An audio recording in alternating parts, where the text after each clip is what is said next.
Impact Wrestling might be about to feel the glow, but Naomi is definitely going to feel the pay cut. Welcome back, guys, to Fog Wrestling.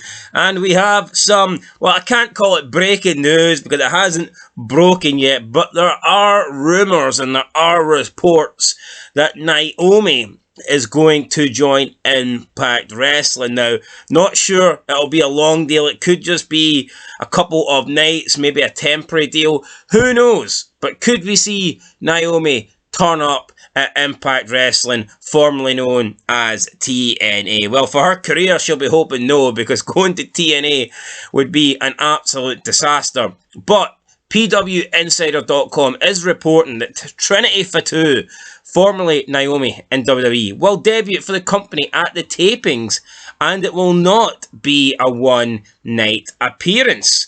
Who knows? Not a one-night appearance. Maybe it'll be a two-night appearance. Maybe it'll be a three-night appearance. Now, I believe Impact Wrestling do tape 4 shows in a row. I think it's 4. Might be even more now as they try and keep the budget cuts down. So, I mean, it could be one night's work, but she's going to turn up on 4 shows. I just cannot, for the life of me, think that Naomi would commit to a long-term deal with Impact Wrestling. Not when she's got WWE available, and I get it. Yeah, she left with Sasha Banks. She's probably not in the company's good books right now, but I don't believe that Naomi couldn't get back in the door. I don't believe that she couldn't get that big fat ass back in WWE if she wanted to. You know, she is related to one of the Usos, married to one of the Usos, then of course their family with Roman Reigns. I would say there's a bit of pulling power there, and provided that Naomi can woman up and just apologise for being unprofessional and walking out, I would imagine that she can come back to the WWE. I don't think the door is slammed on her forever. She didn't kill her family like Chris Benoit. She didn't sleep with McMahon's underage daughter like Randy Savage apparently did. So, I mean, I do think there is obviously ways for Naomi to get back to WWE. And was it really worth it, her walking out with Sasha Banks? Is this what it's become? Is this what it's come to? A potential gig in Impact Wrestling for a couple of nights? I mean, come on. It's like back in the day, TNA was a good place to go.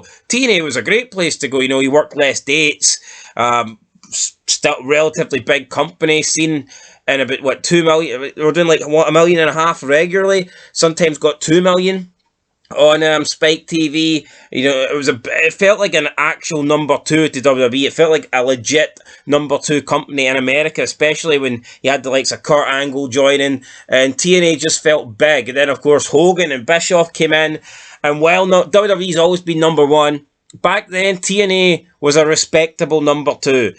Nowadays, the only respectable number 2 TNA is a turd. The company's absolute shit, and if you're working there, nobody, let's be honest, if you're working in TNA, the only people that would work in TNA now, I think, that used to work in WWE, would be someone like, let's say someone like Rob Van Dam. He doesn't want to commit to a schedule. He can work a few dates in TNA and make a little bit of money, and they probably let him smoke weed backstage as well, you know what I mean? And he can get his whore of a girlfriend on TV, and she can show off her boobs so people go and subscribe to her OnlyFans. So, like, this kind of works for Rob Van Dam, but for someone who is supposedly in their prime, for someone who is in their best years and wants to be a full-time wrestler, I mean, Impact Wrestling, it's not the company for you. Unless, of course, you can't get hired by WWE, you can't even get hired by AEW, then maybe Impact is for you. But even then, I would say that there's better places to go. Like, look at Sasha Banks. She's not in Impact Wrestling. She's in Japan. She's in New Japan. She's in Stardom, all these other companies. So, yeah, for me, Impact Wrestling, it's... And I used to love TNA, man, I did, and I paid them $7.99 a month as well. I'm subscribed to their network, for God's sake, just so I can watch the old shit. But still, yeah, nah, Impact Wrestling, horrible company. Borderline embarrassing if you're working in Impact Wrestling. It's like working in fucking McDonald's, you know. Impact Wrestling is the last place you want to work. So we'll see if this deal is true and if Naomi really is going to appear in Impact. I think it might happen. I could see her definitely working a couple of nights, but a long-term deal where she's there for even like a year, let's say, I cannot see that happening, especially when I still believe she's got the WWE option. Like I said, she's not been blackballed forever. I think Naomi could make a return to WWE if she wanted to. Anyway, guys, that's it. Leave your thoughts down below. I'll catch you in the next one. And of course, until next time, this has been Fog Wrestling. Peace.